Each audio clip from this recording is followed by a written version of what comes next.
Welcome back, baseball fans. The 1972 Winter Baseball Classic. We have a series today between Savannah, Georgia, and Sea-Tac. Seattle-Tacoma, the 707s versus the Spanish Moss of Savannah. This is a best of five, the last of the best of five series, and then we'll have a final four. And let's take a look at what happened as we open up in Forsyth Park in Savannah, Georgia here. Game one, not even close. It was Andy Messersmith for the visiting Sea-Tac against Al Downing. And this one, Messersmith uncharacteristically gets lit up. 2-run single in the second by John Kennedy, 2-run dinger by Reggie Smith in the third, 4 singles in the fourth. Messersmith's line, 6 innings, 11 hits, 7 runs. Not much competition. 10-1 Savannah trying to assert themselves as the best team in the Winter Baseball Classic as a number 4 seed, believe it or not. Let's go to game number 2. Number 2 is a lot more interesting of a game. Clay Kirby. Kirby Clay? We'll go answer either. He throws for the visitors versus Tom Bradley, White Sox pitcher, for the home team. A lot of scoring early. You get a Wes Parker 2-run homer. This is why the Dodgers got rid of him. He couldn't hit homers. He went with Steve Garvey, but Parker had 4 of them in 72. That's one of them right there. But Clay Kirby gets knocked around in the third. Single walk, single, double, single. There's 4 runs. Mike Jorgensen hits a homer. It's 4-3. The teams are going back and forth here. It's 5-3 after a sac fly by Fuentes. Here we go in the 7th inning. Bradley's chased after a double and single. John Hiller comes in and gets the next 6 outs. It's a 5-4 game and an interesting 9th inning here. Bob Miller, longtime Pirate closer, comes in to close this thing out with a 1-run lead. You get a single, a fly out, a walk, a fly out, and then with first and second, Wes Parker, it's a single to center field. You're trying to score that guy from second base. It's Gary Jestad, a 12-runner. 12 plus 2 is a 14. Center fielder is a -4 arm of Reggie Smith, which makes it a 10. And one of the rules I normally use is you need a 14 or better to roll for the visitors. It's a way of mimicking, this is what the third base coach sees on the field. In this particular instance, I said, it's a coin toss. It's 50-50. It's a 1 to 10 chance, right? We're trying to tie the game. We're down 0-1 in the series. Let's run the guy on a 10 shot. He rolled an 11.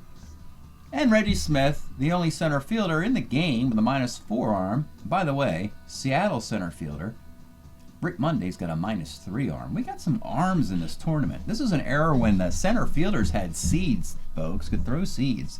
My goodness, -4, -3 today. Gary Jestad is thrown out of the plate rolling on 11 on a 1 to 10 shot ball game. Savannah does indeed hold on and win the first 2 games in their Mossy Park. And now we go to snowy Seattle. And or actually we're at Seattle-Tacoma. Tacoma, probably closer to Tacoma than Seattle. Here we have some planes on the ground here. Grounded, I don't know what all the, I guess these are people walking around, milling around, looking at the planes. I don't know what's going on here in this picture. But anyway, it's Savannah at Sea-Tac. Sea-Tac needs a 3-game winning streak or their tournament is over. Savannah's got some nice pitching coming up as well. Their number 3 starter today is Doc Ellis. Now Ellis in 72 will come off a World Series in 71. 72 he's even better. 15-7, 2.71 ERA and 163 innings. The 4 template, if you're keeping track of that. And Sea-Tac goes with Ray Lamb, an interesting pitcher for the Cleveland Indians. He's been a long man, and now in 72 for the Indians. He pitches 108 innings as a starter, 5-6, 3.08 ERA, and he also has the 4 template. So both pitchers have the same template when you look at the dice rolls of 4, 5, and 6. So let's get started here. From Sea-Tac, Seattle-Tacoma. Don't call him Seattle. Don't call him Seattle. It's Sea-Tac. That's right. It's the city between the 2 cities. Lou Brock leads off. 36 single and 11 gets it. Double-A stealer, wasting no time, taking off the Hal King arm, and he's out stealing on a 16. Hal King just threw out the great Lou Brock. That probably didn't happen, but did today. All right. Tito Fuentes, 2-9, pops the first. And Milt May, 2-6, rolls the second. Bottom of 1, it's Don Kessinger, 34, second. Dick Green, 1-7. This has got to be the third or fourth time he's rolled this in the series. 1-7 for Dick Green is triple 1-19. And if you're wondering, he only had 42 plate appearances in 72. He got hurt. And he had a triple. And they put a triple in 1-7. He's hit it like that many times. That could be a deadly card, theoretically, for Oakland, having Dick Green as an offensive weapon. He's on third. Wes Parker, 65, pops to third. And Lowenstein, 59, pops to short. Once again, Sea-Tac, snake bit. Leaving a runner at third, down 0-2 in the series. Top of 2, Reggie Smith. 2-5, base hit for the B Steeler. Jim Spencer, 48, double on a 6, off the template, fly ball the rest. Oh, it's a double on a 6. Tough break for Ray Lamb. It's not a bad card, really. Fly ball right. He doesn't give a lot of hits, but that sneaks in there. Reggie Smith, a 16 runner. He's got, no, he doesn't have to run. He has got, this is the situation. Again, it's a -3 arm at center. It's a 13 spot, so I'm telling you that the third base coach is saying, oh boy, I'm not letting Monday gun you down at the plate. So second and third for Fregosi. 47's a K. Second and third for Don Buford. Infield comes up. 1-7's a walk. Bases are loaded. 1 out for Kennedy. Has a lot of ground ball Bs on the card, so they'll keep it up. 2-5. Is that one of them? It is. It is a ground ball B. That was a smart move. Guy gets forced out at the plate to have the bases reloaded with 2 outs. For number 9 hitter, Kurt Motton. 37, and that'll be a strikeout. So, wasted opportunity there for the visitors. Bottom of 2. Rick Monday leads off. 36, a strikeout. Harmon Killebrew, 1-4. This is his column, 1-17. Harmon Killebrew, one of his 26 home runs for the Twins. 72, home team has a run. Mike Jorgensen, 2-4, third. And Gary Jestad, 1-9, triple 1, base hit. Hal King, 1-8, is a strikeout. 1-0 affair. Into the third. Teams have sent equal men to the plate in 2 frames. Lou Brock, 1-6. Triple 1-6. Cannot get it. It's a base hit. He's going to have to get himself in a scoring position by a stolen base attempt. And he's out again! Hal King is throwing 16s and 17s up there, folks. Ain't a man alive who's safe on that arm. Hal King, 0-arm catcher. That was probably nice, generous. He probably should be a +2, but whatever. Tito Fuentes, 47 is a K. And with 2 outs, it's Milt May, 48. That double 1-6 chance again this time. Ray Lamb gets the out. Bottom of the third. Don Kessinger, 6-12, rolls the first. Dick Green, 33, pops to short. Wes Parker, 2-9, rolls the first. Into the fourth, we continue with Reggie Smith, 5-12, flies to right field. Jim Spencer, 56, flies to center field. Jim Fregosi walks. Runner at first, 2 outs for Don Buford, T. Justice. 1-8, ball 4, 2 on, 2 outs for John Kennedy. 1-6, flies to left field. So Savannah is stranding some guys. John Lowenstein, 44, catcher's X. Milt May's a 2E14. It's a high E rating there. And he's out. Rick Monday, 38 Ks. Killebrew, the offense today, walks. Mike Alien Jorgensen, 2-9, double 1, gets it. How about that? Double 1, so he's in scoring position. Lazy throw from the outfield. He took off for second. Second and third, 2 outs for Gary Jestad. Big mo in here for a team that desperately needs a win. They could use some insurance here. Gary Jestad, 54, short X. You got Kennedy's a 336. No great shakes there. And that is indeed your single dot off your 3 shortstop. Again, championship defense. No. That's why the teams with Larry Boas and You've heard me spin this record before, folks. That's like the teams with the Larry Boas, the Mark Belangers, the Bud Harrelsons often find themselves in the World Series because they end their innings with short X's. Hal King, runner at first, 2 outs, 65 as the inning continues, pops the third.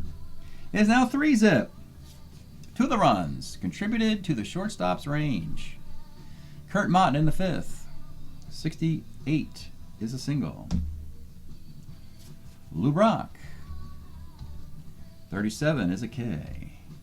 Tito Fuentes, 66, second X. We have Dick Green's a 3.30, also in his year of injury. He did not field very well. It's normally a 2. So he was injured, only had 40 at-bats, and he's no longer a 2.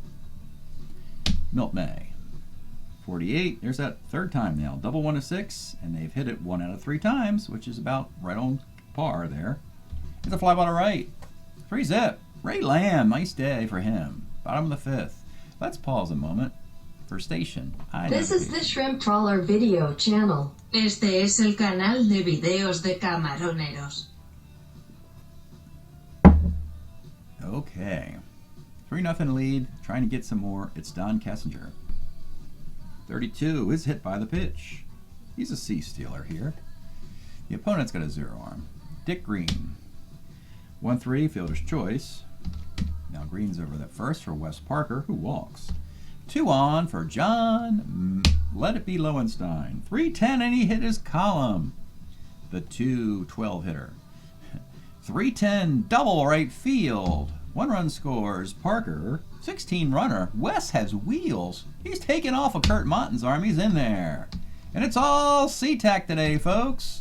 It's 5-zip. Rick Monday, 4-12 pitcher. Runner at second, Killebrew, the whiff. What a day, 5-zip for Sea-Tac, trying to avoid an embarrassing sweep here. Top of the 6th, it's Reggie Smith, 1-3, short. Jim Spencer, 56, center. In Jim Fregosi, 3-11, a fly ball to right field, the Ray Lamb show. And yes, if you're wondering, Ray Lamb's a keeper. He's on the keeper list, so this is critical analysis of him. And yeah, he's getting in the league. I like this guy. That's why we do these spring training games, to get a closer look at some of these unknown or forgotten players and to see if we like their cards and if we want to use them in our summer league or not. And so Ray Lamb is so far passing the test, a right-handed pitcher who dominates the left-handed batters. Doc Ellis, a starter 7, will continue to eat up some innings. Mike Jorgensen, 45, rolls to second. Gary Jestad, 57, the whiff. And Hal King, known more for his throwing arm than his bat, 67, base hit. Back up top, Kessinger. 67, same roll, single ... On the corners, final batter, Dick Green. 3-10, a strikeout. I think we've seen enough of Doc today. Give him 6 innings. Ray Lamb will go back out there for a 7th with a shutout intact. Don Buford, 2-6, third. John Kennedy, 68, there's a single. Kurt Monten, 2-7 is a walk. Back up top to Lou Brock. It's a 5-0 game, and we're going to hit a Ray Lamb point of weakness shortly. Lou Brock, 58, center. And with 2 outs, big batter here. Final batter probably for Lamb. He get Fuentes out. 2-8 he does with a grounder to first. They actually might continue. He might continue into the 8th. So I put 2 runners on. As we go to the bottom of the 7th, it's stretch time. Here in Sea-Tac, Seattle, Tacoma, we are enjoying this. The Walkabouts, a band from Washington. Their 1988 Sea Beautiful Rattlesnake Gardens. They had a good, another good record called Cataract with a big hit, Long Black Veil, on it. This one didn't get quite as much airplay. Pretty fun sounding band from the Pacific Northwest, the Walkabouts from 1988. Back to the game. Doc Ellis is gone after 6. Randy Moffett will come on in the 7th. Heat up some innings here. It'll be Wes Parker leading off for the home team. 2-7 pops to short. Lowenstein, the big double earlier. 1-3, flies to right, and Rick Monday. 47's a base hit. Killebrew, 37's a K. Any defense to help out our guy Lamb as he continues his quest for a shutout? You can put Merv Retman in the outfield. He's a really good defensive player. And we will do that. We'll take out Alien Jorgensen, put Lowenstein in the left, and Retman in the right. 5-0, Ray Lamb. 2 batters in the 7th. 2 more in the 8th will break him. He's got a 5-zip lead. Kid's going for a shutout and some recognition for the Scouts. Top of the 8th inning, Milt May. 66 is Second X. Both second basemen are 3E30, which is very bad because Tito Fuentes and Dick Green are both normally 2s. So to see them both kind of struggle with defense here is pretty odd. Reggie Smith, the 69, single on a 14, gets it. Again, I'll recap the Lamb card. He's got a homer on 10, a triple chance on 9. Then that double chance on 8 on a 6, which we've rolled 3 times and only hit twice. And then he's just got a single chance on a 6-9 with some walks. So it's a nice little card. Jim Spencer, 2-8, is a, nope, that's a base hit. Thought it was a double play, but he hit it through the hole. So that's a base hit, and that'll do it. So it should have been an inning and double play, but you're holding a runner. That became a base hit. And that hit his point of weakness after 7 1/3. And that'll do it for Ray Lamb in his quest for a shutout. Runs out of gas here in the 8th. We need 5 more outs to get. We have a righty, a lefty, a righty, and a righty. We're going to go Ed Farmer. He will pitch. He was a Cleveland Indian in 72. Teammate of Lamb, actually. 4.43 ERA. How about that? So a couple Indians pitchers pitching consecutively here. Ed Farmer in the 8th comes in with runners in the corners. He'll play back. Looking for an inning double play from Jim Fregosi. Here's the pitch. 1-8 is a K. And with 2 outs, it's Buford, former Oriole Don Buford. 4-10. By the way, that's a homer off of Ray Lamb, but 4-10 off of Farmer is Third X. Our third baseman is Jerry Jestat, a 3E33 at home, but he makes the play on our ground ball C. Nice defensive play there, critically, with 2 outs. Preserving a shutout. We'll let Moffitt continue. It will be Merv Retman. 48, double 1-2, base hit. C-stealer. Jestat. 2-8, base hit.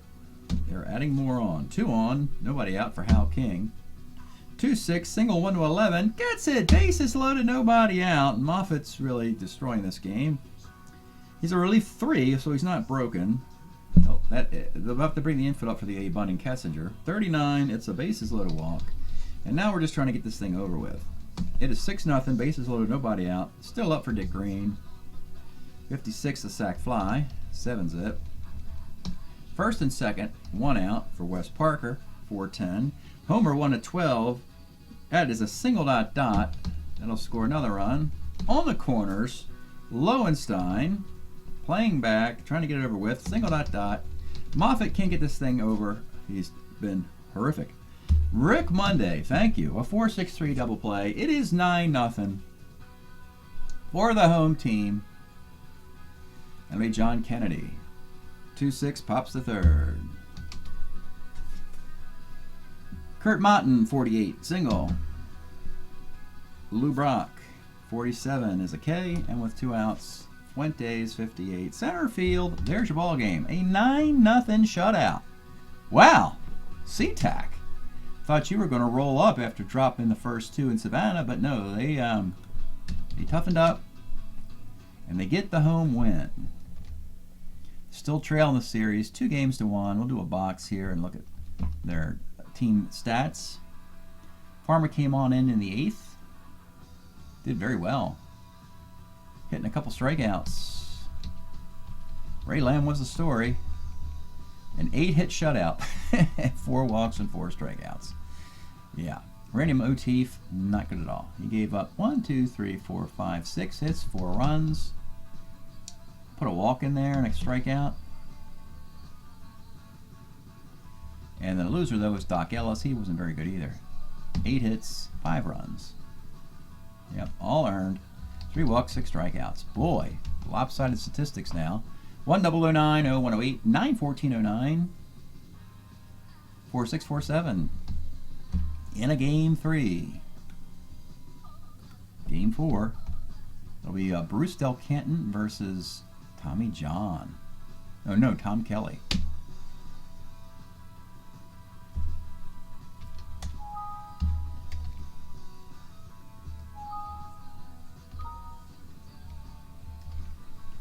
So, Savannah loses just their 5th game of the tournament. And Sea-Tac gets back over 500. Look at Sea-Tac first here. They improved to 9-8. They're hitting .242 with a .289 ERA. Savannah, on the other hand, statistically, they're going to be a little bit better. They're 9-5, hitting .249 with a team ERA of 3. However, giving up 9 earned runs in the game we just played kind of ruined what was a really good team ERA. Interesting aspect of Savannah, a team with 9 wins. No pitcher has more than 1, no starter.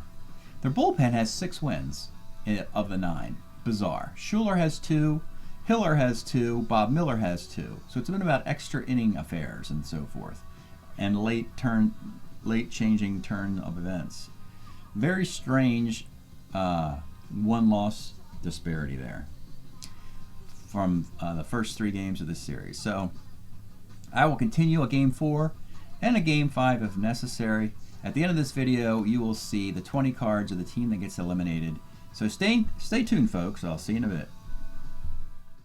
Okay, baseball fans, and we had to eliminate Seattle after a Game 7 loss at home. And what you've seen actually in this tournament is you've seen the team who loses 3 out of 4 get their lone win, as if they're the good team. But actually, no, Seattle did lose in 4. And here we will eliminate them and send their players on their way. We begin, and there's going to be 7 carry-on guys who have better luck in the future.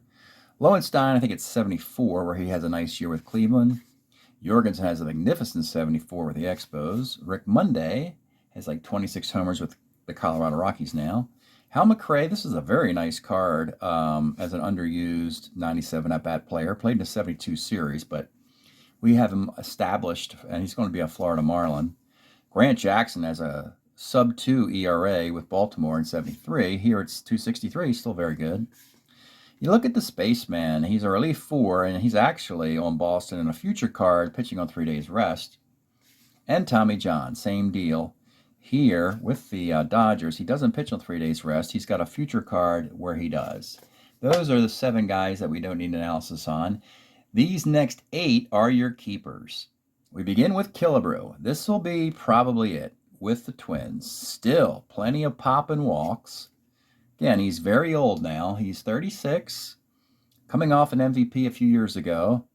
But the batting average dips, as does the homers, 26. Still walks 94 times. This will probably be the last we'll see of Harmon.